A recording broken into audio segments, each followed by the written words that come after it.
सामाईन आदाब। उर्दू प्रोग्राम के साथ हाजिर हूँ मैं आपका मेज़बान मोहम्मद फ़र्रुख जमाल।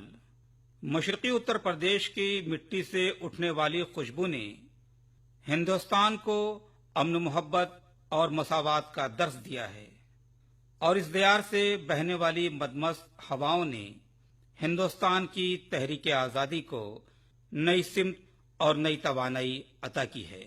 ऐसा ही एक मशरक़ी उत्तर प्रदेश का धड़कता हुआ दिल शहर मऊ है।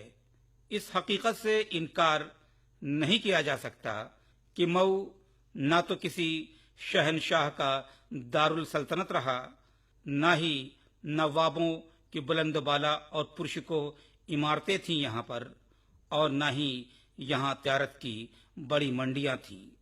इन औसाफ से महरूम यहाँ के अवाम मेहनतकश, ईमानदार और मजहबी ख्याल के हैं। उन्होंने अपनी मेहनत और लगन से ताने बाने की सनत को मऊ में फरोग दिया। मऊ की तारीख पर निगाह डालें तो मऊ के बुजुर्गों के मुताबिक सीना बसीना जो रवायत चली आ रही है वो कुछ इस तरह है। बादशाह मोहम्मद तुगलक के अहद में बख्तावर नामी एक शख्स को जागीर अता की गई, जिसने उसका नाम बख्तगंज रखा, जो तब्दीली ज़माना के साथ साथ बख्तावरगंज के नाम से मशहूर हुआ। इसके बाद बादशाह फिरोज तुगलक के अहद में शाह अफरोज नामी मुकाम को आबाद किया गया, जो बाद में बिगड़कर शहरोज के नाम से मशहूर हुआ। सन 1942 में जब मुगलिया दौरे हुकूमत में शाहजहां का अहद आया तो उसे यह खदशा लाहक हुआ कि पड़ोसी मुल्क से हमला हो सकता है। लिहाजा उसने फौजी छावनियां तैयार कराईं, जिसमें आजमगढ़, जौनपुर, गोरखपुर वगैरह में फौजी छावनी का कयाम अमल में आया और मऊ को हेडक्वार्टर बनाया गया। मऊ के माना भी गढ़ के हैं। खूबसूरत, हसीन, दिलकश और पुरशिको इमारतों की तामीर अहद मुगलिया का खासा रहा है। दौरे शाहजहानी में भी तामीरात का यह सिलसिला जारी रहा। मऊ की जानिब मुनफरिद फनकारों ने रुख किया। तामीरात मुकम्मल हो जाने के बाद बहुत से फनकार वापस चले गए, लेकिन इनमें बुनकर और रंगरेज ने इस मुकद्दस सरजमी मऊ को अपना मस्कन और मदफन करार दिया। तब से आज तक मऊ के फनकारों ने अपनी उस कदीमी रवायत को जिंदा और बरकरार रखा है। मऊ का नाम आते ही बेसाख्ता लबों पर मऊ के साड़ी का जिक्र आ जाता है। मऊ के साड़ियों की अपनी एक शिनाख्त, अपनी एक अलग पहचान रही है। तब्दीली जमाना के साथ साथ इस सिनत में क्या उरूज वल आया है और मौजूदा अहद में इस सिनत की क्या सूरत हाल है, इस हवाले से हमने ऑल इंडिया रेडियो गोरखपुर के स्टूडियो में एक मुज़ाकरे का एहतमाम किया है, जिसका मौजू है मऊ की साड़ी सिनत कल और आज। इस मुज़ाकरे में शिरकत करने के लिए मऊ से हमारे मेहमान मऊ शहर पंचायत के साबिक चेयरमैन जनाब अरशद जमाल तशरीफ लाए हैं। उनसे महव गुफ्तगू हैं काजी अब्दुल रहमान। सामान्य हमारी कोशिश ये होती है कि हम अपने उर्दू प्रोग्राम के तहत मुख्तलिफ मौज़ूआत पर मुख्तलिफ शख्सियात से बातचीत भी करें, ऐसे मौज़ूआत पर जो मसला आपका भी है, जो पूरे समाज का है। और जाहिर है कि जब हम मलबूसात की बात करते हैं, तनपोशी की बात करते हैं, हथकरघा सनत की बात करते हैं, तो इस बात का एतराफ़ में भी किसी को तामुल नहीं होना चाहिए कि मशरक़ी उत्तर प्रदेश के ज़िला मऊ को कपड़ा सनत और ख़ासतौर से हैंडलूम के सनत में वही मकाम हासिल है जो मानचेस्टर को है। बेशक। और इस छोटे से कस्बे और इससे लगे हुए बहुत से मवाज़ात, चाहे वो कासिमपुरा हो, चाहे वो मुबारकपुर हो, हर जगह ये सनत, हथकरघा सनत और पावर लूम की सनत चलती रही है, जिसने न सिर्फ ये कि बेहतरीन साड़ियाँ और मसनूआत को तैयार किया है, बल्कि इसके ज़रिए हमारी ज़र मुबादला में भी हमारे इजाफा हुआ है और हज़ारा लोगों को इससे रोज़गार का मौका भी मिला है। आज हमारे स्टूडियो में इस सनत पर बातचीत करने के लिए, उसकी सूरत हाल पर कि मऊ की साड़ी सनत कल, आज और कल, ये मौजू है उस गुफ्तगू का। और उस गुफ्तगू पर में हमारे साथ शरीक होंगे जनाब अरशद जमाल साहब जो कि मऊ शहर पंचायत के साबिक चेयरमैन रहे हैं और न सिर्फ ये कि कपड़ा सनत से बल्कि मऊ के उरूज ज़वाल से, उसके नशेब व फराज से पूरी तरह वाकिफ़ रहे हैं। उस पर उनकी बड़ी गहरी गिरफ्त भी है और बड़ी गहरी नज़र भी है। पहले तो हम आपका साथ इस्तकबाल करते हैं और मैं सवालात क्या करूं, यहाँ से बात शुरू करूं अपनी कि आपकी बचपन में आपने जब आंखें खोली, जब आपने शऊर और होश संभाला, तो उस वक्त मऊ की कपड़ा सनत की क्या सूरत हाल थी और आज आप उससे किस सूरत हाल में देख रहे हैं? देखिए, सबसे पहले तो मैं शुक्रिया अदा करूंगा गोरखपुर आकाशवाणी का कि आपने मऊ की सनत, मऊ की तजारत पर फोकस किया और मुझे यहाँ मदऊ करके कुछ कहने का और कुछ समझने का मौका फराहम किया। इसके लिए मैं शुक्रगुजार हूँ। ये बात दुरुस्त है कि हम लोग बुनियादी तौर से और पैदाइशी तौर से बल्कि कह लीजिए कि बुनकर हैं, और जब से आँख खोला है तब से इसी कारोबार और इसी तजारत को देखा। ये अलग बात है कि बाद में सियासत में आना हो गया, मगर फैक्ट यही है कि जब से आँख खोला तब से इसी को देखा। पहले हथकरघा हुआ करता था, जमीन के 4 फुट अंदर लोग जाके खड़े होके तब चलाया करते थे। फिर मामूली सा खुद मेड किया हुआ पावरलूम लगाया, मतलब वो भी एक तरह से हैंडलूम ही है जो पावर से चलता है। तो इसमें बड़े नशे व फराज आए। पहले कॉटन के लोग साड़ियाँ बनाते थे और फिर धीरे धीरे पावर आया तो पावरलूम लगे, फिर पॉलिस्टर यार्न आया, नॉयलॉन आया, तो फिर सिंथेटिक यार्न आया। तो इस तरह से चलते चलाते मऊ ने अपनी सलाहियत और अपने हुनर से एक अच्छा मकाम बनाया, पूरे प्रदेश में नहीं बल्कि पूरे देश में। मऊ की जो खास बात है, जो औरों से मुमताज करती है मऊ की, वो ये है कि हम बड़े काम को छोटे पैमाने पर करते हैं। जैसे एक आप सूरत जाएंगे तो वहाँ एक डाइंग प्लांट लगा होगा और उस डाइंग प्लांट में सैकड़ों लोग काम कर रहे होंगे, तब जाके वो एक कोई चीज वो डाई करते हैं, धागा। हम उसी काम को बहुत छोटे पैमाने पर, लघु उद्योग के नाम से छोटे पैमाने पर करते हैं और घर घर में हमको उसको कर लेते हैं। हमारी तकनीक और बनारस की तकनीक का यही कमाल है। और हम आज जो जिंदा हैं, मऊ की तजारत और मऊ की सनत जो आज जिंदा है, वो उसी बिना पे जिंदा है कि वहाँ हर घर में एक इंजीनियर है। हमको किसी की जरूरत नहीं। किसी के घर में अगर एक लूम है तो 4 लूम है, तो कोई उसमें वीवर है, लूम चलाने वाला है, तो कोई उसमें इंजीनियर है जो उसकी खराबियों को दूर करता है, कोई उसमें डिजाइनर है जो उसकी डिजाइन बनाता है। तो ये सारे हुनर हम लोगों को, चूंकि पैदा होने के बाद उसी घर में पैदा होते हैं और उस घर से हमको विरासत में मिल जाता है। तो एक ही हमारे खर्चे बहुत सारे बच जाते हैं। जैसे हमारा इंजीनियर का खर्चा बच जाता है, हमारा डाइंग का खर्चा बचता है, क्योंकि ये सारा काम खुद करते हैं। तो इसलिए मुकाबले में दौड़ में चल रहे हैं। लेकिन अब दुनिया बहुत तेज चल रही है। अब इस मुकाबले की दौड़ में आके हमको जदीद जो साइंटिफिक तरीके हैं वीविंग के, उसको अपनाना पड़ेगा, क्योंकि मुकाबले की इस होड़ में जो मुकाबले में पिछड़ेगा वो पीछे होता चला जाएगा। सरकार की तरफ से सरकार करना तो चाहती है, मगर उसको जमीन पर उतारना मुश्किल हो रहा है। सरकार को चाहिए कि जो छोटे उद्योग हैं, इस तरह से, जैसे हमारा ही सिर्फ उद्योग नहीं, मऊ, जैसे मऊ के पूर्व ज्वार में आप मुबारकपुर से लेके बनारस सबको ले लीजिए, इस कपड़े से जुड़ा हुआ है, फिरोजाबाद या अलीगढ़, ताले और इन सारी चीजों से जुड़ा हुआ है।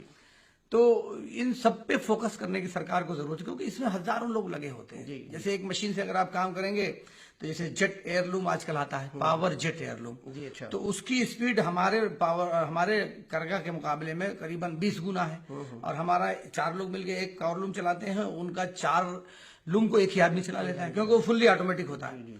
तो प्रोडक्शन की कास्ट उनकी घटेगी। तो इससे मुकाबले में रहने के लिए और छोटे लोगों को बचा रखने के लिए सरकार को भी कोई मुनासिब कदम उठाना चाहिए, मेरा अपना ये कहना है। जी अरशद जमाल साहब, हुकूमत की को इस तरफ तवज्जो देनी चाहिए, आपने इस बात को कहा।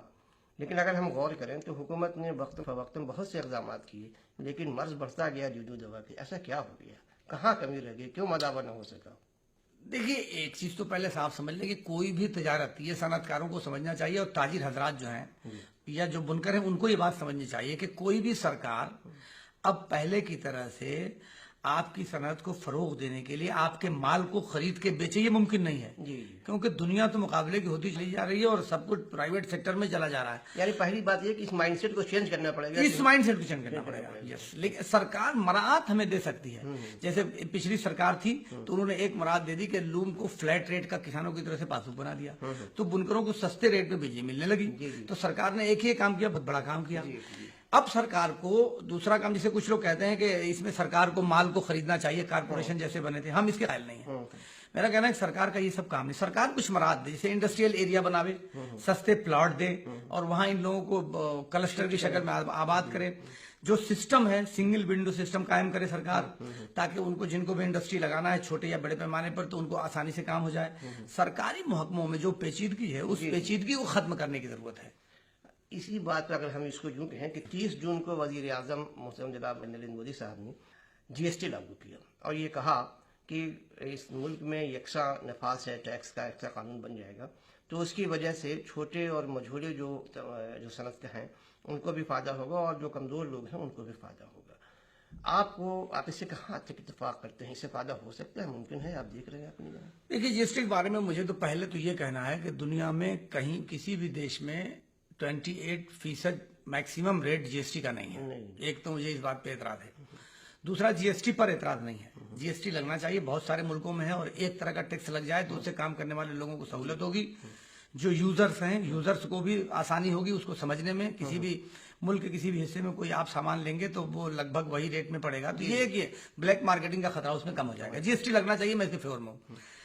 लेकिन मुझे लगता है कि जीएसटी का कानून बनाने वाले जो लोग हैं तो उसमें अभी कुछ ट्रांसपेरेंसी की और जरूरत है। जैसे कपड़ा सनअत पे जब मुल्क आजाद नहीं हुआ था उससे पहले भी कपड़ा सनअत पे कोई टैक्स नहीं लगता था और मुल्क आजाद हुए 70 साल हो गए। इन 70 सालों में किसी भी सरकार ने कपड़े की सनअत पे कोई टैक्स नहीं लगाया और इसलिए नहीं लगाया कि कपड़ा जैसे किसान है, किसानों के बाद अगर दूसरी कोई इंडस्ट्री है तो यही तो कपड़े ही की है। तो अगर किसानों को आपने जीएसटी से आजाद रखा है तो इनको भी आजाद रखना चाहिए। मेरा ये कहना है कि कुछ दिन का मौका देना चाहिए। जैसे धागे से ही तो कपड़ा बनेगा, डायरेक्ट कोई कपड़ा बनेगा नहीं। तो हमारा ये कहना है कि आप धागे पर जीएसटी लगाइए और जो 5% आप कपड़े पे जीएसटी लगा रहे हैं वो 5% और धागे बढ़ा लीजिए आप।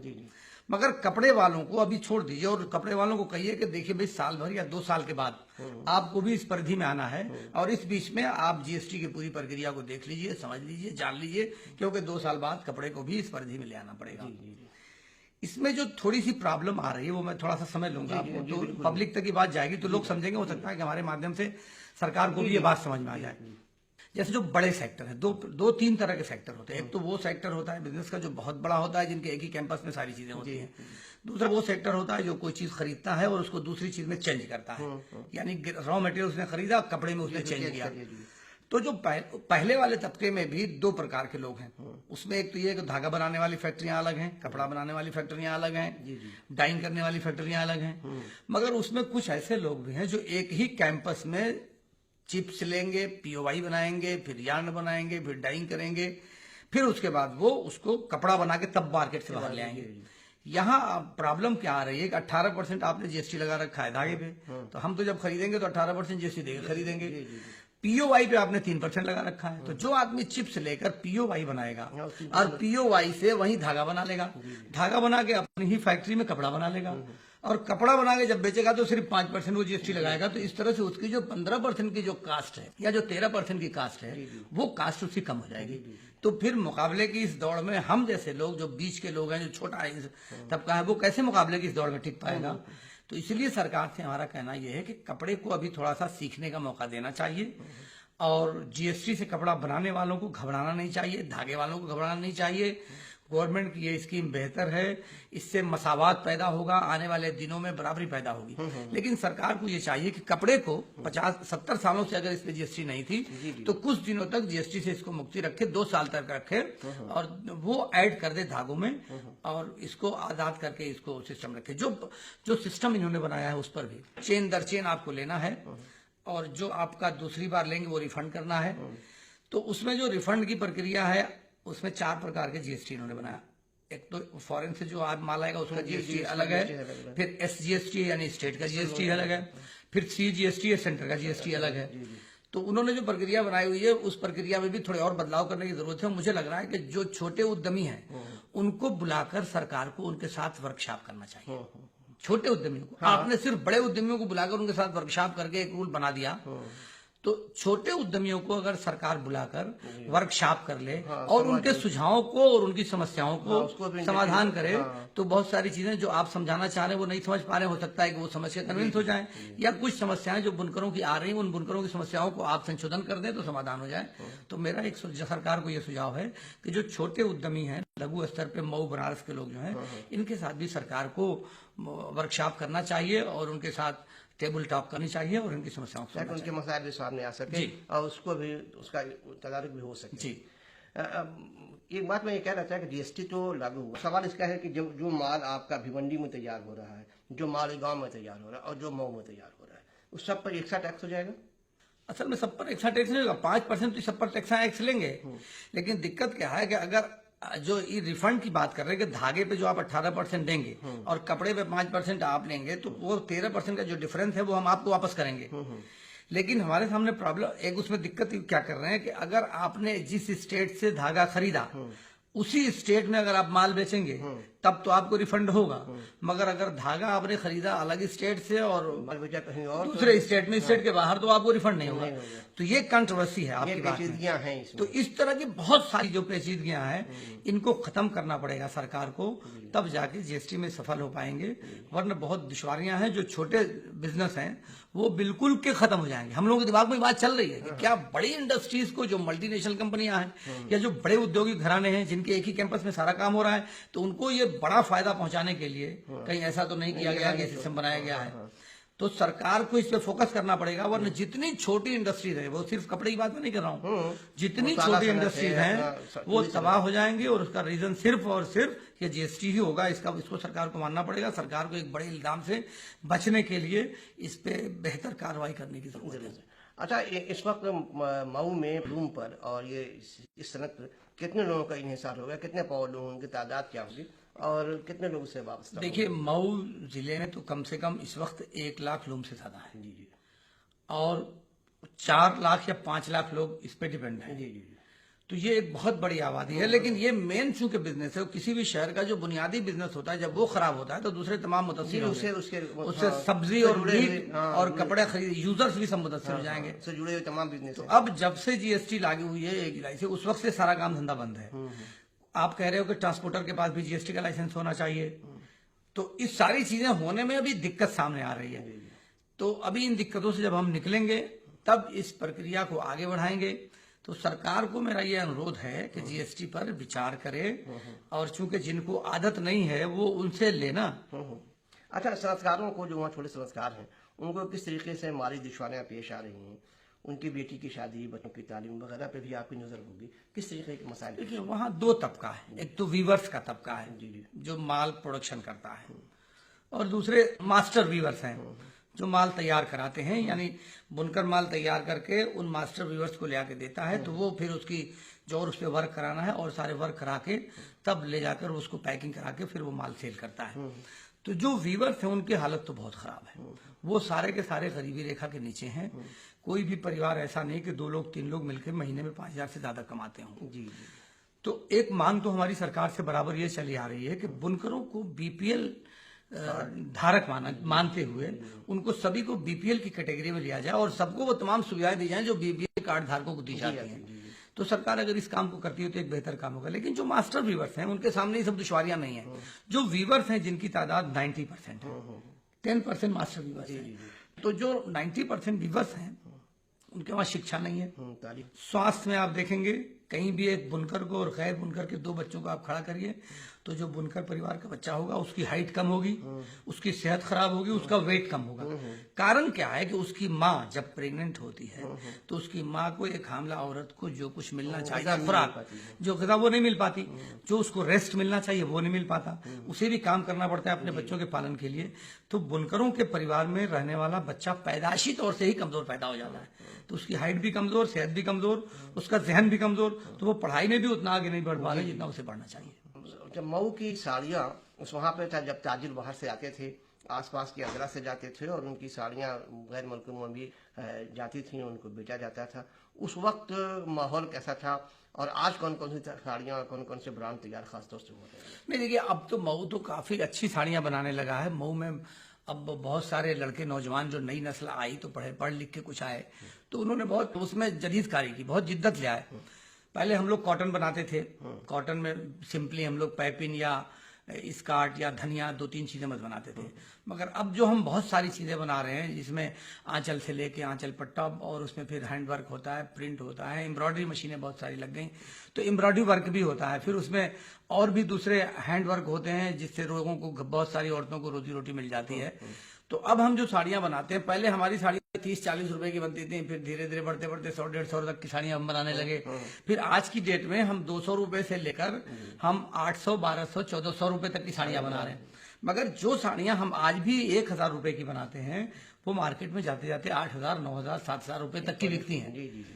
तो मऊ तो एक हुनरमंद शहर है, और अगर इसके हुनर को थोड़ा सा सहयोग सरकार का मिल जाए तो मऊ के लोग अपने हुनर से काफी तरक्की कर सकते हैं। थोड़ा फोकस करने की जरूरत है। जैसे अब मान लीजिए कि फिनिशिंग प्लांट की हम बात करते हैं कि सरकार को चाहिए कि प्रोसेसिंग प्लांट यहाँ बुनकरों के लिए मुहैया करा दे। हमारे वहाँ कोई डिजाइनिंग सेंटर नहीं है जदीद डिजाइनों की रिसर्च करने के लिए, जैसे सूरत वगैरह में बना रखा है लोगों ने। हमारा कहना है कि यहाँ भी एक रिसर्च इंस्टीट्यूट बनाई ना, जहाँ एक्सपर्ट डिजाइनर के बैठे, वो डिजाइनों को ईजाद करें ताकि वो डिजाइनें हम तक मिलती रहें। एक एक्सपोर्ट सेंटर हम कह रहे हैं बनाने के लिए। हमारी विडंबना क्या है कि हम माल बनाकर मार्केट ढूंढते हैं, जबकि बिजनेस का ही तरीका गलत है। बिल्कुल अच्छा। बिजनेस का तरीका यह है कि मार्केट में किस चीज की डिमांड है, हम पहले डिमांड को पता करें, फिर उसके बाद माल का प्रोडक्शन करें। और ये जो तजाद है, तजाद के पीछे रीजन ये है कि हमारे पास कोई ऐसा रिसर्च इंस्टीट्यूट नहीं है जो पता कर सके कि बाहर के मुल्कों में या बाहर के शहरों में किन चीजों की डिमांड है, और डिमांड के एतबार से हम माल बनावें। तो डिमांड के बाद जब माल बनेगा तो उसकी डिमांड अच्छी होगी, और जब माल बना के आप कस्टमर खोजेंगे तो उनकी डिमांड कम होगी, प्रॉफिट घटेगा। तो सरकार को चाहिए कि एक डिजाइनिंग सेंटर का अगर यहाँ स्थापना करे तो उससे एक बड़ा लाभ हमको मिल सकता है। हमें मार्केट तलाशने के बजाय एक्सपोर्टर और इंपोर्टर दोनों जब एक जगह बैठेंगे, एक्सपोर्टर अपनी जरूरतें बताएगा और इंपोर्टर जो है वो अपना बताएगा, जो हम उसका प्रोडक्शन है वो सामने रखेगा। तो एक्सपोर्ट सेंटर की भी एक जरूरत है, जहाँ एक्सपोर्टर और इंपोर्टर बैठते हैं। बड़े बड़े शहरों में यह है व्यवस्था। अगर ये व्यवस्था भी सरकार की तरफ से हो जाए तो इससे हम उनको लाभ मिलेगा। अच्छा, एक साड़ी बनाने में उमूमन कितना है और कितने आदमी उस पर काम करते हैं? देखिए, एवरेज टाइम अगर हमारा आप पूछते हैं कि जो वार्प और वेफ्ट को एक साथ मिक्सअप करने का जो टाइम होता है, वो मान के चलिए कि वो 3 घंटे से लेकर 4 घंटे का टाइम होता है। अब उसमें कुछ की पिक ज्यादा होती है, कुछ का कपड़ा ज्यादा बेहतर है, तो उसको और पिक को हार्ड करना पड़ेगा आपको, तो उसका टाइम बढ़ता है। या अगर जैकार्ड में अगर डिजाइनिंग हम करते हैं, आंचल बनाते हैं, बूटी बनाते हैं, या फुल शोल्डर बनाते हैं, अगर ये सारी चीजें हम साड़ी में बनाते हैं तो उसके एतबार से थोड़ा और टाइम लगता है। मतलब एक एवरेज मान लीजिए कि 2.5 घंटे से लेकर 4 घंटे में हम लोग एक साड़ी बनाते हैं। सामाइन ये थे जनाब अरशद जमाल साहब, जो साबिक चेयरमैन हैं शहर पंचायत मऊ के। वो हमारे दरमियान आए। उन्होंने मऊ की कपड़ा सनत और ख़ासतौर से साड़ी सनत की जो मसाइल हैं, जो पेचीदगियाँ हैं, उस पर रोशनी डाली और इस बात की ज़रूरत बताई कि हुकूमत को चाहिए कि इस तरीके के जो कपड़ा सनत के से जुड़े हुए लोग हैं और ख़ास तौर से हथकरघा और पालूम से जुड़े हुए लोग हैं, उनके मसाइल को समझने के लिए वर्कशॉप करे, ताकि एक जब ख्यालों का तबादला ख्याल होगा तो एक दूसरे को समझ सकेंगे और जो उनकी पेचीदगियाँ हैं, जो कमज़ोरियाँ हैं, जो मसाइल हैं, उसका तदारुक हो सकेगा। और इसको बचाने की भी ज़रूरत है, क्योंकि इस फ़न से लाखों लोगों का रोज़गार जुड़ा हुआ है। जो बराह रास्त से जुड़े हुए हैं, जो बिलवास्ता जुड़े हुए हैं, उनका अपना रोज़गार है। तो चूँकि ज़राअत के बाद ये सबसे बड़ा ऐसी सनत है जिसमें लोगों को रोज़गार मिलता है, तो अगर ज़राअत को, किसान को GST से आज़ाद किया गया है तो कुछ अरसे के लिए इससे आज़ाद किया जाए और इनको मौका दे करके इसके लिए तैयार करने का मौका, ज़हनी तौर पर अपने आप को तैयार करने और बाज़ार के लिए अपने आप को माल तैयार करने का मौका दिया जाए। आप आए, आपने अपना कीमती वक्त दिया, बहुत बहुत शुक्रिया आपका। नहीं, मैं भी बहुत शुक्रगुजार हूँ और मुझे उम्मीद है कि आपके तवज्जुह से अगर हमारी बात सरकार तक